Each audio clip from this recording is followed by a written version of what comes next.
Yo, what's up? What's up? What is good? You are rocking with the best. It is 6 p.m. on Monday. And you know what time it is? It is Conversations with Comedians. I am your host, Mr. Perspective Doug Bennett. And as always, I'm joined by my engineer extraordinaire. He is officially 50 as of last week. He was unofficially 49 the day before, but he is officially 50 as of last week. Give it up for Be Easy. What up, B? Correction, it's 51. Oh, you just want to add a year. My bad. I'm man enough, I'm mature enough to add. I don't subtract. I don't do 25 plus whatever. No, I'm. Are you shooting at women? Are you shooting at women? Bang, bang. Hey, the expressions and thoughts of Be Easy are not reflective of Conversations with Comedians. I like to piss people off on my own merit. I don't need to piggyback off of nobody. All right. Oh man, what's up, man? How was your weekend? I'm trying to remember it. Alzheimer's is already setting in with this old nigga. If he had just let me make him 50, he would have still had it. But since he added a year. But no, it's kind of like the since the fire at the building, and then there's all this other stuff you got to deal with. So, but it was the usual thing. I went working at a soccer match. The Washington Spirit, they end up tying. I swear to God, I really think the referees are paid and not in the Spirit's favor or DC United's favor. And pretty much after that, I chilled. I watched the final 2 episodes of Star Trek Picard because he is my captain forever. So yeah, you can just salute it. Oh, if you've ever seen Picard, yeah, you should salute it, especially this final season. This was what about my man James Kirk? What about him? I respected him. I mean, he died in Star Trek Generations, so but I do respect his. I do respect him. Come on, man. James captain is Jean-Luc Picard. Captain Kirk was such a pimp that this dude took interracial relationships to a whole nother level. He was banging a green chick. Do you understand? Do you understand? I know. I mean, they got a problem with black people dating white people. This dude said, bump that. I'm going to date a green broad. Come on, bro. Come on now. James Tiberius Kirk is the original, dog. I get it. But I like Picard. Picard and I have, I mean, if you ever did those Facebook tests where it's like, what kind of personality you resemble to whatever TV character or TV show, and I did one for Star Trek and I ended up becoming Picard. So I did that for Star Trek. I was Scotty because I was always pissed off because people kept asking me to do shit like, yo, I ain't got the power, Captain. Like, goddamn. Like, you know what I'm saying? Beaming you up and down has eaten up half of our power. Don't keep asking me to do this shit. You get beamed up twice in episode. Twice. So I may beam you up a third time if you with that green chick and she got a friend. Actually, I'll tell you this. I'll never forget my favorite episode is the Doomsday Machine. And where Torzy and Kirk is stranded on the Constitution, and he's asking, and the Enterprise is still having problems because the Doomsday Machine, fired on it, and Scotty's having to try to fix it, and Kirk is sitting there freezing. Is like, yo, anytime, guys, because there's a countdown and everything. It's funny. I still love that episode. Yes. The only episode I saw was the one with the green broad. I'm sorry. I couldn't reminisce with you. I'm sorry. I wanted to support you and just nod and smile, but I don't know what the hell you talk about. I just remember the green broad. That's all I remember is the green chick. That's it. The green chick. My bad. Yo, but we had a pretty eventful weekend this weekend. First and foremost, shout out to Gervonta Tank Davis, 7th round knockout of Ryan Garcia. Did you have a chance to even check out any highlights? Because I know you're not a pugilist. No. I'm gonna tell you right now, man. Tank is something special. Like, I really and truly believe Tank is the face of boxing. Like, I really believe that Tank was the face of boxing. I believe that, man. I think that's the wisest thing I've ever heard come out of Floyd's mouth, what you can't understand. Because Floyd almost act like he be talking backwards. He do, man. He do. Like, Floyd honestly act like he got to gather his thoughts while he's thinking them. You know what I'm saying? Most people, like, he does, man. Floyd, like, got to gather his thoughts while he's thinking them. Most people gather their thoughts prior. Like, let me get my shit together. Floyd gathers his thoughts while he's thinking.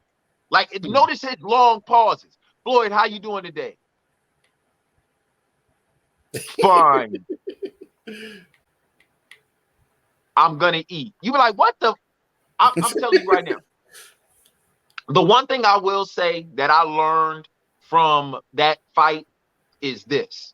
I live my life by 3 rules. Rule number 1, I never play cards or shoot dice with no nigga whose name is a city. Like, if your name Dallas, Austin, Chicago, or some shit like that, I'm not playing cards or dice with you. Number 2, I do not deal with a woman who's named after a fruit or a condiment. So if your name is like peaches or cinnamon or paprika or some shit like that, I can't fuck with you. Can't fuck with you. And the third lesson I've learned is I don't deal with no nigga. I don't fight no nigga who has a name that matches an inanimate object. Like tank, truck, rock. I'm not fighting you, bruh, because you do this shit. Like, you do this, bruh. Like, it killed me that Ryan was talking so much trash. Like, do you understand that the best boxers of all time are niggas who can't talk? Yeah. Think about that. Mike Tyson is the perfect example. He really was not a good talker. No. Man, Roy Jones Jr. can't put a sentence together. Evander Holyfield can't put a sentence together. Meldrick Taylor, he can't even spell sentence now, let alone put one together. I mean, think about it. I can go down the line. God rest his soul, Pernell Sweet Pea Whitaker could not put a sentence together. And now you got Mayweather and Tank. Bruh, I'm not fighting a nigga that can't talk. Why? Come on, man. I'm a communications major. I need to talk to you, nigga. I got to talk you out of whooping my ass. And if you don't have the words to put together, we have no common ground. For the Bible says, how can we walk together if we're not in agreement? And the only way we can agree is for me to say something and you say, yeah, I agree. But when you talk, man, listen, there's a reason why he's called Gervonta Tank Davis and not Gervonta Talk Davis. Because the nigga can't talk. The nigga speaks backwards. That's like, Ryan, what's your prediction? What's your prediction for the fight? Oh, Tank know what it is. Tank know what it is. Tank, what's your prediction for the fight? I swear to God, this is what he said. Out knock Will Ryan am I. Hold on. Yoda, can you please translate that for me? Thank you. That's exactly what that nigga said. That's exactly what he said. And most of us was like, I am going to knock Ryan out. No, that nigga said, out knock Ryan going am I. That's what that nigga said. That's what that nigga said, bruh. Oh, God. Telling you, bro, I don't fight niggas that cannot articulate themselves with words, because it's not just that. I really believe our education system has failed us. Nigga, I'm telling you right now, I'm dead serious. I don't fight no nigga that can't talk, bro, because 70% of communication is nonverbal. That nigga was non-verbally whooping Ryan's ass the entire match. That's all he needed to do. That's it. I heard when he knocked Ryan down the first time, that nigga said, up, get. That's exactly what he said to him. I read his lips. He knocked Ryan down in the second round and said, up, get. I'm getting. Oh God. Telling you, man. I'm serious, bro. I'm for real. That nigga was like, have you ever seen that movie, The Wedding Ringer with Kevin Hart? Yeah, I saw a little That bit. nigga was Corey Holcomb. He was Corey Holcomb's character. The dude whose party trick is speaking backwards, except he didn't have to learn it and perfect it. He was born talking like that. I'm telling you, Javante is 5'5". I would not fight him, and I'm 6'1". I wouldn't fight Tank. Come on, man. The nigga's name is Tank, not Jeep Cherokee, not Hoover, not Corolla. The nigga's name is Tank. Tank. You know how bad your ass got to be 5'5", 135 pounds, and your ass name is Tank? My nephew is 18, 5'11", and 150 pounds, and we don't call him Tank. We don't. I ain't fighting. I don't fight no nigga whose name is an inanimate object. Dead serious. Tank, truck, Rock. Hey, yo, that nigga Rock looking for you. Well, guess what? He may be Rock, but Papa's a Rolling Stone. He gonna have to come look for me, goddammit. Oh man, but you know, it was pretty eventful with sports, man. But I gotta be real with you. It's not so much that I'm a hater. I just don't like it when people do better than me. And I'm gonna explain this. I'm gonna explain it. The New York Knicks, their fan base is the most annoying fan base in professional sports. They're tied with the Cowboys. I believe they're tied with the Cowboys because they won their game 4 versus the Cavaliers. And now they're up 3-1. Right. If I hear another orange and blue sky reference, I think I'm gonna shoot myself. I really and truly do. If I hear another orange and blue sky, you would honestly believe that Knicks fans believe they're going to go to the NBA Finals. I mean, mind you, we're old enough to know the fact that they've sucked our entire lifetime. Yes, and the closest they ever been was when they had Patrick Ewing that one time, that 1 year, but they got beat up. Oh, you mean in '94 where Patrick Ewing, Hakeem Olajuwon shook Patrick Ewing up so much his knees still knocked when he walked today? Yes. So, I mean, mind you, the Knicks can be whatever, and it'll still suck. I mean, I just believe that the fan base, the New York Knicks fan base, there's difference because there's the Brooklyn Nets fan base and the New York Knicks fan base. The New York Knicks fan base, yes, I do agree. They're insane. They're like any desperate where their team sucks, they know it sucks. Yes. And when they're good, they'll overhype them to the point of where it's of exhaustion. Man, I'm telling you right now, I don't know how you can call something the world's most famous arena and you ain't got nothing to be famous for. Yeah, they only have one title. No, they got 2. But the shit was bad. I'll put it to you like this. Oh, yeah. Okay. No, you see, that's how bad the Knicks are because they overhyped their last title. Yes. Which was over almost 50 years ago. And you think they only won 1. But yeah, they did it too. Let's look this up. The last time the Knicks won the title, what was the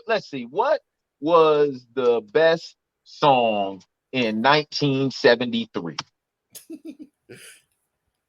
Touch Me in the Morning by Diana Ross. Okay.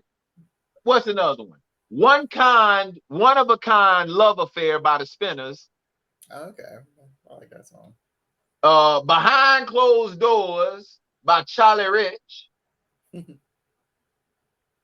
Keep On Trucking by Eddie Kendricks, which is pretty much the motto of the New York Knicks. For 50 years, they have kept on trucking. And now is I Believe in You by Johnny Taylor. I'm just saying, man, New York Knicks fans are annoying, bro, because I'll put it to you like this. The Washington Wizards have won a title since the New York Knicks have. Yeah. That's how bad the Knicks are. Nobody wants to even play for the Knicks. Like, I want you to think about this. Kevin Durant and Kyrie Irving opted to play in Brooklyn as opposed to New York. Yeah. That is literally like saying I would rather be employed with a .com. I would rather invest in a .com than oil money. Think about that. I would rather be employed by GoDaddy.com than to invest with the Rockefellers. That's the equivalent of the Nets to the Knicks. Yeah. But look what happened. And yet the Knicks fan base is crazy. I'm going to tell you right now, I said this last night. If the Knicks lose game 5, they're going to lose this series. And I'm telling you right now, if they lose this series, I'm calling everybody I know from New York and I'm telling them to shut up for no reason. Everybody I know from New York. I'm just going like, yo, shut up. Hey, what's up, Doug? Shut up. Shut up. I don't want to hear nothing about the Knicks ever again in life. And then what makes it so bad is, as if New Yorkers aren't arrogant enough, the trade for Aaron Rodgers to the Jets has just been completed. Yep. What's your thoughts on that, man? Took long enough. I mean, honestly, let's be honest. All the Jets, here's what the Jets are getting. You're getting an aging quarterback. Mind you, you got a lot of young guns, receivers and all that stuff, but really it's like the Jets have this, like, speaking of Knicks, the Jets are even far worse. They are a mess. And the last time I remember they got a quarterback from Green Bay, he didn't do so hot either. He looked good, but up to a point. And that's what I feel Aaron Rodgers is. He looks good up to a point. I don't understand how you could be in the New York market and be a Jets or a Mets fan. That's like purposely choosing the girl missing teeth and one leg when you got the prom queen right down the street that want to be with you. What are you trying to prove? What are you trying to prove? No, I'm going to be with Sarah Snaggle as opposed to Natasha Tasty. That's what I'm doing. Because if you are a Jets or a Mets fan, you are literally choosing losing over winning. You are literally choosing the red-headed stepchild whose hair is thinning and falling out, as opposed to the Yankees and the Giants. Case in point. That's crazy. I understand what you're saying, and especially in recent history, in recent years. Recent history, nigga, the Jets have not won since 1969. That's not recent history. I said I know this. I trust. I like do the recent history. Alexa, yes, but who was the president in 1969? I think it was not Nixon. Lyndon B. Johnson. Yeah. In 1969, the last time they won a Super Bowl, Lyndon Johnson was president. And they still have a fan base. Yeah. The Mets won a title in 1986. Alexa, who was the president in 1986? Oh, that's easy. That was Reagan.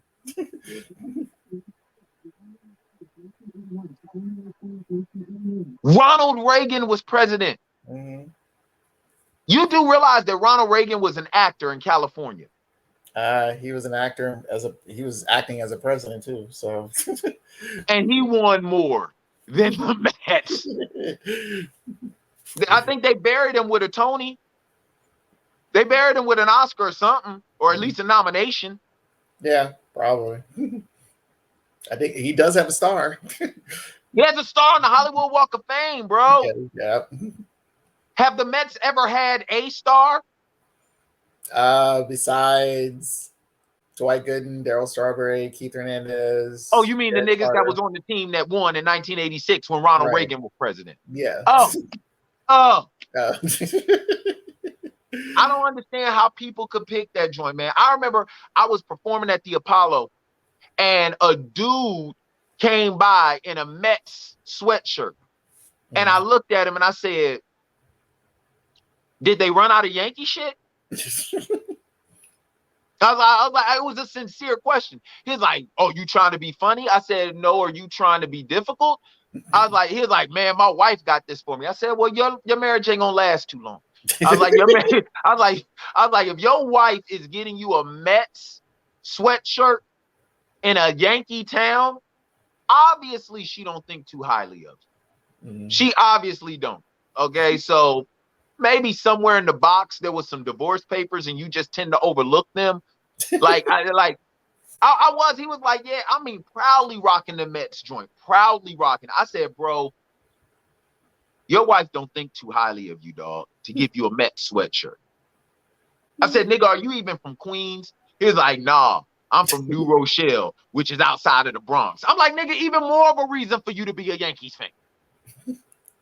Well, like, again, everyone has their perspective of which team they support. I mean, shit. Again, I know people who lived in LA and they support the Clippers than the Lakers. Or you want to know why they support the Clippers? Because the Lakers have been sold out for the past 50 years, and the niggas who are Clipper fans, they just want to get away from their significant others and their children. That's it. That's it. I guarantee you every Clipper fan has a reversible Lakers jersey under it. I guarantee you they do. They go to whenever the Clippers and the Lakers play, they go to halftime and switch that shit over to a Lakers jersey. I swear to God. Probably.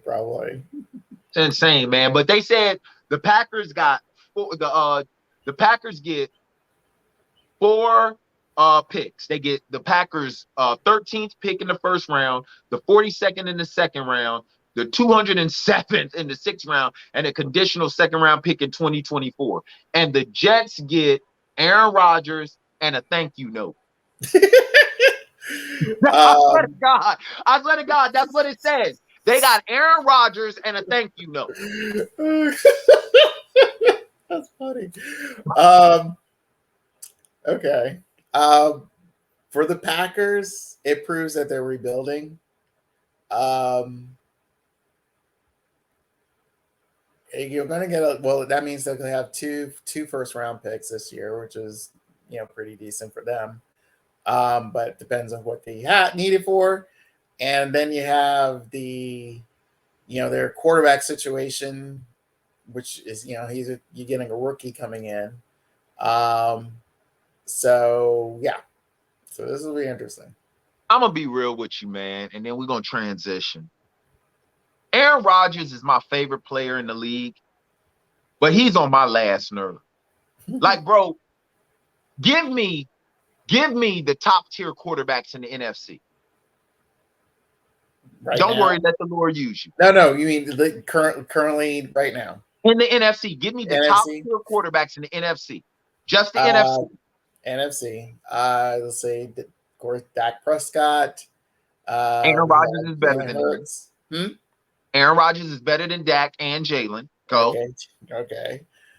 Let's see. Got there in Kirk Cousins. He's better than Kirk Cousins. Of course. We have now. Let's see. So it's all right. Let's put it this way. It's safe to say that Aaron Rodgers, talent-wise, was the best quarterback in the NFC, right? Or at least since he's been there. But let me put it in this aspect. He's so talented that he's only been in one Super Bowl. Which means that this nigga lost to Jimmy Garoppolo twice. Twice. But this is why when I do have these NFL conversations, quarterback conversations talks, everyone keeps forgetting the fact that he's only one dude.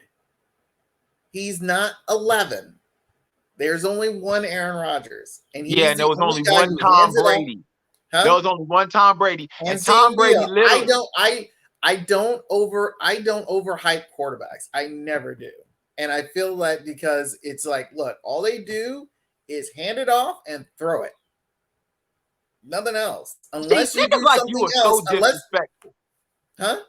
You disrespectful. I'd love to see your 51-year-old ass get under center and hand it off and throw it. Let me clarify.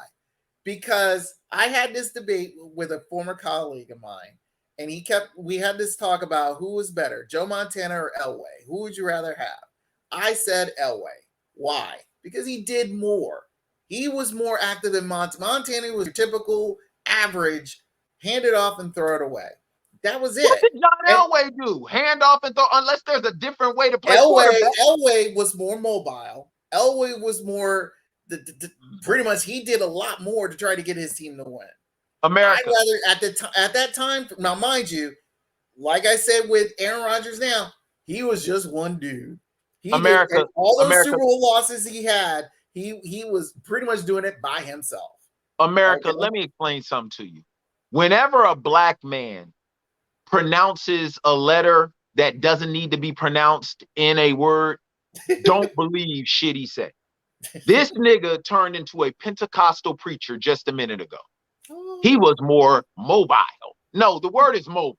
It's the same thing when you in a church like an AME church or a Southern Baptist. If you will, turn with me to Isaiah, and we shall read in Galatians. You like, nigga, the word is Isaiah and Galatians. Like stop. Whenever a black man try to sound more intelligent than what he really is, don't listen to nothing he got to say. This nigga said John Elway was more mobile. He was more mobile and agile. And like, nigga, shut up. He could run. He could run. He could run. But it wasn't like Joe Montana couldn't either. He did. Come on. Wait, did you ever see Montana run more than 5 yards? Ever?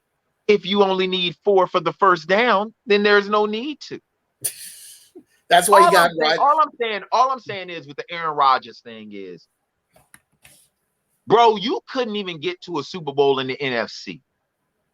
Now you're going to the AFC where you got Justin Herbert, Lamar Jackson, Joe Burrow, goddamn, what's the boy for Josh Allen, and Patrick Mahomes. So what you're telling me is you can't survive in Nova. But now your ass is going to Yale and you think you're going to do better? You couldn't survive at Strayer or DeVry. Nigga, you was on academic probation at Strayer. Now all of a sudden you transferring to Harvard? Or let me take a page out of Be Easy. Harvard. You've gone from DeVry to Harvard and you think it's going to be easier? No, nigga, it's going to be harder at Harvard. Look out of here, bro. That's exactly why Green Bay sent him a thank you note. They like, take this prima donna off our hands, please. Take him off our hands.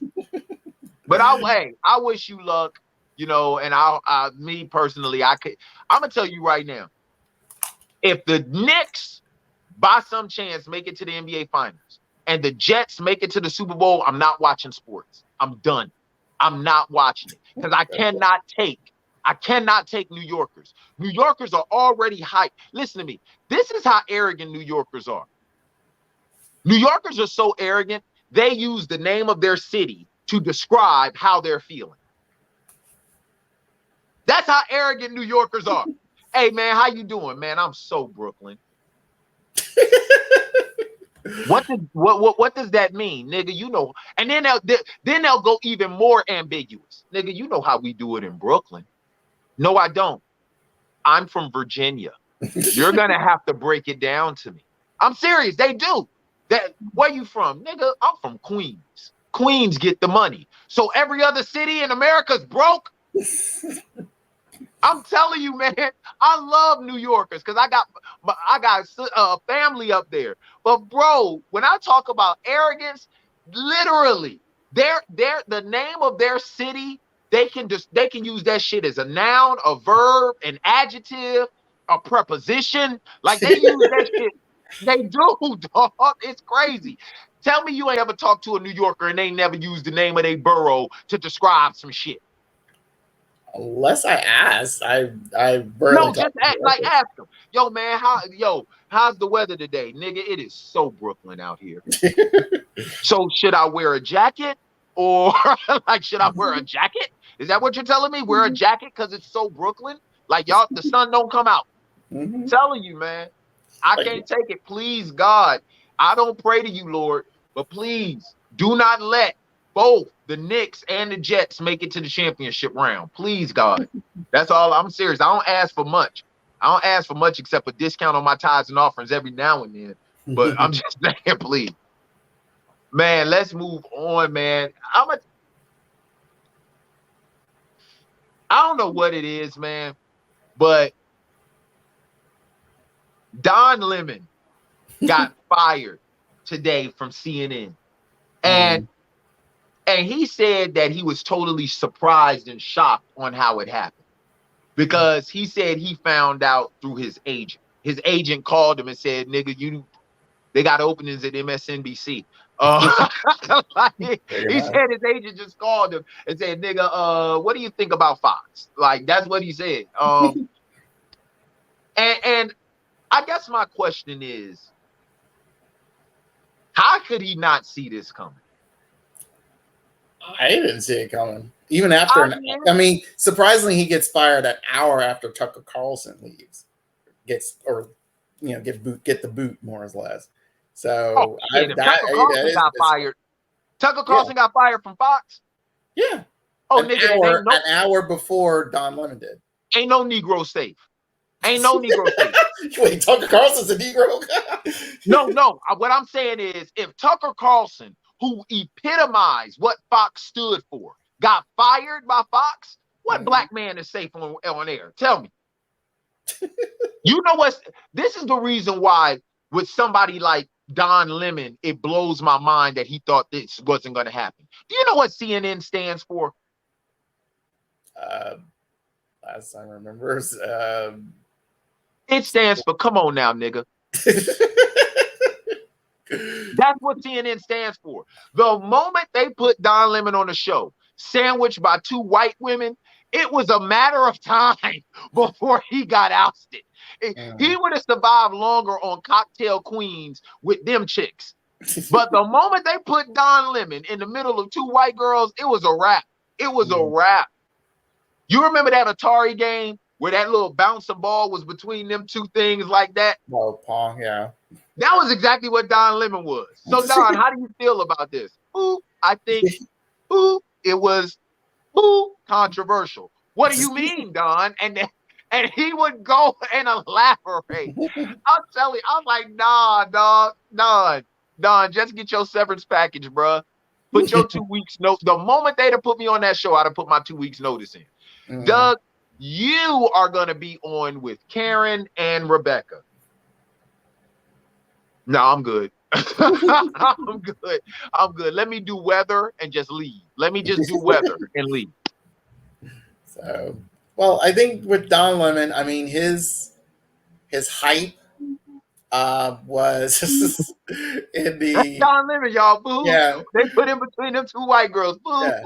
That was Don Lemon. Yeah. I think his hype was during the whole, Trump saga, Oh, yeah.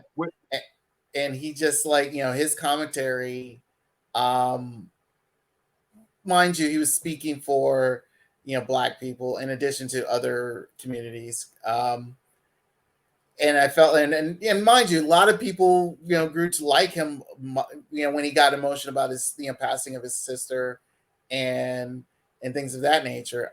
Like I said, I am kind of surprised. I don't know why. I mean, unless CNN is hurting, Fox is hurting. That's why they got rid of Tucker Carlson. I don't know what CNN's going on.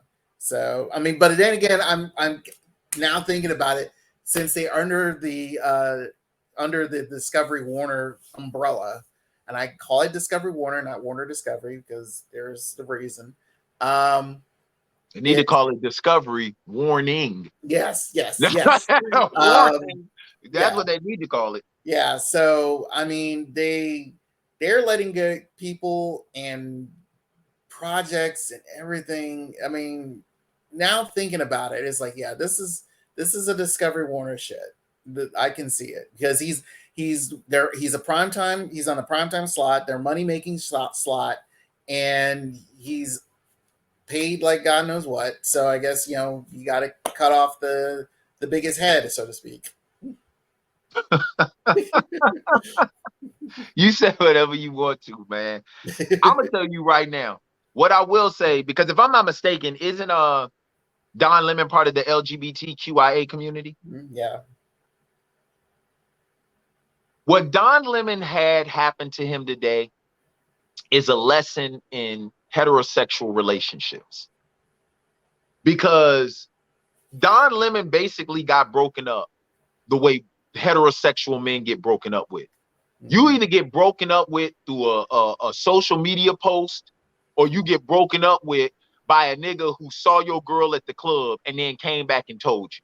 That's what happened to Don Lemon. Don Lemon got a lesson in heterosexual relationship breakups. Because I'm telling you right now, this is how my last girlfriend broke up with me by damn Instagram.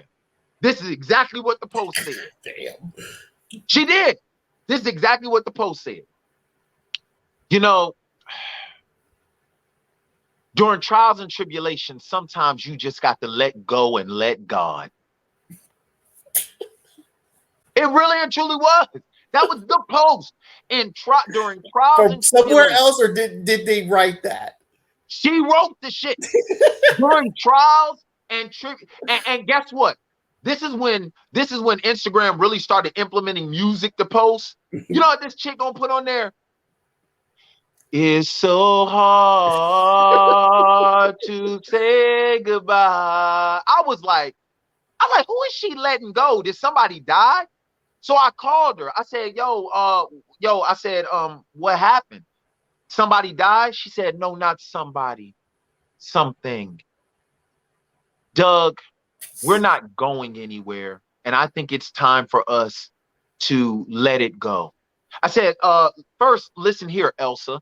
What do you mean we're not going anywhere? Bitch, we just went somewhere last night. We just went somewhere last night. How all of a sudden today we ain't going nowhere? Doug, don't make this harder than what it needs to be. I said, first, stop talking to me like I'm a 5-year-old who's asking for a cookie before dinner. Okay? She broke up with me through a post. I didn't even know until I read the shit. That's what happened to Don Lemon.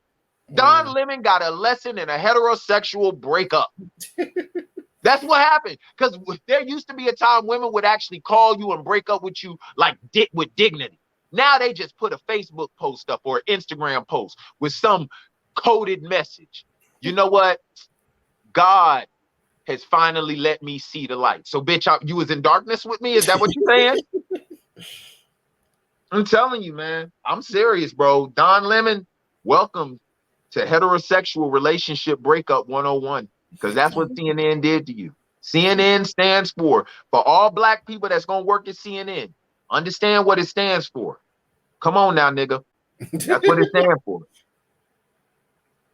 But speaking of black men in controversy, man, Jonathan Majors, I'm sure by now everybody heard about his situation where it's been a month since Jonathan Majors was charged in relation to domestic violence with his now ex-girlfriend, who, by the way, this weekend was seen partying in a New York nightclub. So I'm not gonna touch that. But he's been dropped by everybody: his publicist, his management company. He's still represented by his talent agency. But it's crazy because I was watching the Ant-Man movie last night, and I don't even remember seeing Jonathan Majors in the movie. How did they take him out? Wasn't he the main villain? Yeah, he's Kane. Listen, where was he? He was the all I'm saying is, man, they find a way to remove black people when we mess up, bro. They find a way to, think about it. When was the last time you seen a Cosby Show rerun? Not fully, but on Facebook. On Facebook. Facebook. You ain't seen no Cosby Show rerun on TV One, BT Plus, Minus, Divide. You ain't seen it on shit. BT don't even put in black shit. So thank you. They erased my man. I'll put it to you like this. You know they want to erase a memory of you when they took that nigga Jonathan Majors off of the Army commercials. He's not even on the Army commercials. They kicked him out of the service, and I don't even remember the nigga enlisting. That's how bad it is for Jonathan Majors. They kicked him out of a service, and the nigga never enlisted. So, I mean, my thing is like, it's right now it's up and down. I don't know what's true or not. You know, ever since when his I believe now you can say ex-girlfriend said he abused her, but then she at one point recanted.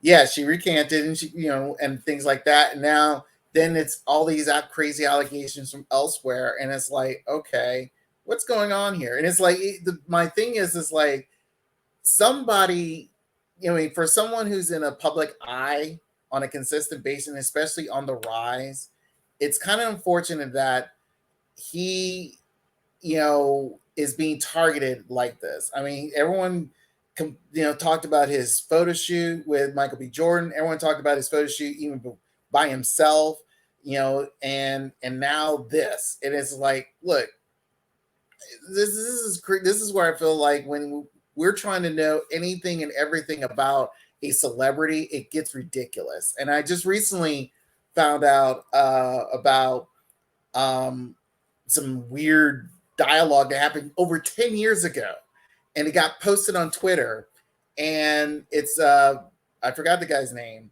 but he's a friend of Asa Akira, who's an adult entertainer, and this nigga always finds a way to bring porn into every conversation. Of course, fornication is great. Anyway, so her, him, and these two other guys, they're all having some random, guy talk bullshit. And then all of a sudden they were talking about, the main thing was, if you were 13 years old and you're hooking up with, and your teacher is hot, wouldn't you mind hooking up and all this? It's just random conversation like that. And there is no such thing, but let me interrupt you for a minute, man, because I guess this is where I kind of fault us as black men. Has Hollywood not shown us that they will find anything to expel us? I don't think it's Hollywood. Then who is Hollywood? This of late, it's not Hollywood. This is the media. Then we'll say media. This is the people who have no damn lives. Social media, and will dig deep for trying to find some dirt for no apparent reason. I mean, this is the new age of the National Enquirer. But as a black man, you got to be more careful about it. Like, perfect example, man. They just dropped him from the Otis Redding biopic. Yeah, and to me, I think at this point in time, Jonathan Majors needs it. When I'm looking at Otis Redding's catalog, a lot of this shit fits where he is right now, sitting on the dock of the bay. I've been loving you too long. I've got dreams to remember. Like, I think this would be perfect for him because this is exactly where he is right now. Right. I just believe that sometimes as a black person in this country, this is where I fault us. I believe we've gotten so comfortable with the little bit of progress that a few of us have made. The majority of us think that we've actually overcome. And what kills me the most is you gotta you gotta remember who you are and where you are. You really gotta remember that, because there are a lot of people out there who don't want to see you succeed. And I'm not sitting up here talking about just white folks. Like, there are a lot of people in our community that don't want to see some of us succeed. Right. So this is my thing. As a black man, you got to cover your bases. I have come to a point in my life, and I wish I'd have learned this shit earlier. I don't argue with women. I don't argue with women at all. Arguing with women is the equivalent of playing the computer. It is. Because guess what the computer will do? The computer will bait you into thinking that you winning. And then guess what the computer is going to do? Flip the switch on your ass and let you know who's really in control. That's the reason why I don't argue. I just hit reset or I just trip over the plug and start the fucking game over. Because I'm telling you right now, no man in the history of life has ever won an argument versus a woman. No man. Tell me a man. And Jesus don't count. Well, you could say Henry VIII. Henry VIII? Nigga, is there a transcript of this argument, or did he just have her sent to the gallows? You heard of chop off their heads? Thank you. So it don't count. But anyway, no, I mean, in let's say in today's age, no. But I don't argue with no woman, dog. I don't argue. I present my part of the debate, and once she says this, listen here, America, I'm gonna tell you right now when you know you've lost an argument with a woman. When you present her with all the facts, and she says this, well, I feel, stop the argument, stop it, because you've lost. That is the ultimate cheat code. Once they do this, open and close their hand and go, well, I just feel that. I don't care. Let it go. Let it go. I'm telling you, I wish I'd have learned this lesson years ago. Half of the stuff I've gone through in life, I probably wouldn't have. Telling you, I guarantee you, Jonathan Majors, when he was arguing with his woman in the car, I guarantee you, his ass, she said, well, I just feel, Jonathan. After that, he should have stopped. I would have jumped out the car personally. I would have. I said, nigga, you already weren't they in like an Uber or something? Yeah. You already got my credit card information. Charge it to the game, nigga. I'd have tucked and rolled out of that shit like I was on fire. Soon as she said I feel, I'd have opened the back door and jumped the fuck out. I would have. I'd be like, hey, Akhnad, hey, just charge my card. And I'd have just tucked and rolled and walked home. I swear I would have. I don't argue. You don't, man, shit. Arguing with a woman? Arguing with a woman, that's exactly what happened to Don Lemon. Playoffs? Boop. Playoffs? Boop. This is what arguing with a woman is like. Boop. Boop. And Don Lemon tried to argue with two of them at the same time. Okay, buddy. Okay. I don't argue with no woman. I'm dead serious. I cover my bases. I remember the last girl I was with, and this was right at the beginning of the Me Too movement. We were getting hot and heavy, and she was like, yeah, you want to come up? I was like, sure. So I go into her house. We start getting into it. I pull out my cell phone. She like, ooh, you want to record us? Ooh, Doug, you so freaky. I said, ooh, bitch, I'm so factual. I put this shit up. I put that phone up just like this. I said, so you're giving me consent to pull your panties down, correct? I recorded the whole thing. That's the reason why I'm ambidextrous. Because I held the cologne with my right hand and undid her bra and everything with my left hand. So I'm ambidextrous, bro. I had to teach myself to use my left hand.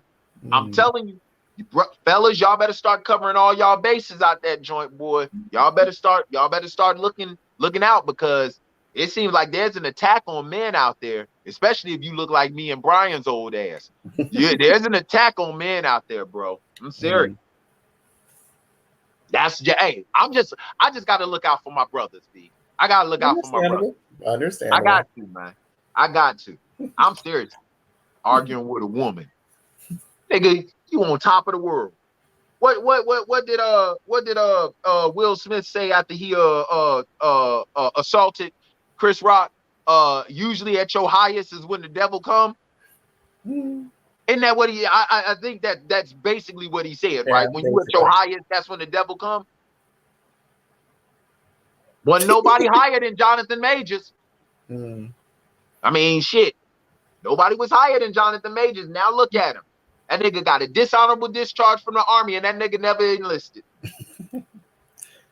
Like all I want is for him to get to Kane Dynasty, and I'll be good. So that's it. You a selfish son of a. You a self. Not this nigga didn't say all I want is for him to be exonerated and clear. No, I just want him to get the Kang Dynasty so I can enjoy him before he goes off into mediocrity Yes. or on the island of irrelevancy, like he's the opposite of the bloodline. This nigga Brian is a selfish somebody, bro. Hopefully that Kang Dynasty movie is good. So hey, conversations with comedians, man, on Beltway Radio and beyond. I can't wait till we get back in the studio so I can hear that damn jingle again. That shit is starting to become like State Farm to me. Like a good neighbor. Beltway Radio and beyond. That shit. What? And you still ain't played the remix for me. I could. Well, we got some time here. No, not now, nigga. Not now. Not now. Not now. Because I don't want my face to be shown when the expression come across. Wait till we get back in the studio so you can switch us over to a commercial break or some shit like that. Because I don't want nobody to see what I really feel about they jingle and shit. Oh man. Man, conversations with comedians on Beltway Radio and beyond. We're gonna be back next week. We're gonna have a whole bunch of guests coming up. What you got planned for May? Because it's a whole bunch of it's graduation month in May for Maryland. Yes. But yeah. I'll be working. I got so many graduations to go to. My nephew's graduating from high school, and he is in such a rush to grow up, man. I don't know why. I really and truly think these parents are giving their children false hope about what the hell is on this side. Like, remember with us growing up, our parents let us know adulthood wasn't shit by the way they treated us when they came in the house. Like, your mama, they let us know adulthood wasn't shit. Like, my mama would come in the house and be like, "Hey, mama, how you doing? Don't mess with me right now. Let me calm down." You like, Mom, all I said was, "How you doing? I just got done working a double shift. How the hell you think I'm doing? If you had to go to school twice in one day, would you be in a good mood?" I'd be like, so I knew what adulthood was like. Now with this gentle parenting bullshit, these kids really and truly think adulthood is the place to be. Serious. I had this morning on Real Talk. There was a conversation about that, especially after the substitute teacher and the student fighting. And that bit. So I literally said, it's like, okay, you want to be an adult? Fine. You go to jail. You deal with corporal punishment and all that stuff. You want to be an adult? We'll treat you like an adult. The kitty gloves are off. Let me tell you something before we get out of here. Because I want to speak on that situation. When I was growing up, there were two people you didn't fuck with in high school. The cafeteria lady and a substitute teacher. You want to know why? Because the cafeteria lady obviously deals with your food. And the substitute teacher, this is a part-time job for them. They're only here because they're tired of watching reruns at home. When I was going to school, there was shit like Guiding Light and Falcon Crest. They just got tired of watching reruns. So they're like, you know what? Let me go up in here and teach these kids how to spell or some shit like that. You don't mess with a substitute teacher. Substitute teachers don't give a good goddamn. You want to know why? A substitute teacher to me is like a substitute fireman. Are you really gonna call them to put your fire out? No. A substitute teacher, are you really gonna call them and try them at school? This ain't their job. They don't give a shit about this. Think about this. She whooped that little girl's ass and then went right back to her regular job, which is probably OnlyFans or some shit determined by what she was wearing. Like, do you understand how hood you got to be to whoop a child's ass knowing you ain't wearing no panties? Like, think about how hood you are to fight a child knowing you ain't got no drawers on. Nah, I ain't messing with no substitute teacher. Y'all parents better start telling these children the real deal Holyfield, or you're going to find more children on Instagram being made examples of. Food for thought. Scrape the plate. Unless it's by a cafeteria lady you done talk shit to. Conversations with comedians on Beltway Radio and beyond. For my engineer, Be Easy, I'm your host, Mr. Perspective, Doug Bennett. We will be back next Monday, hopefully in studio. If not, remote once again. I'll holla at you, man, bringing comedy to the conversation. We out. Peace.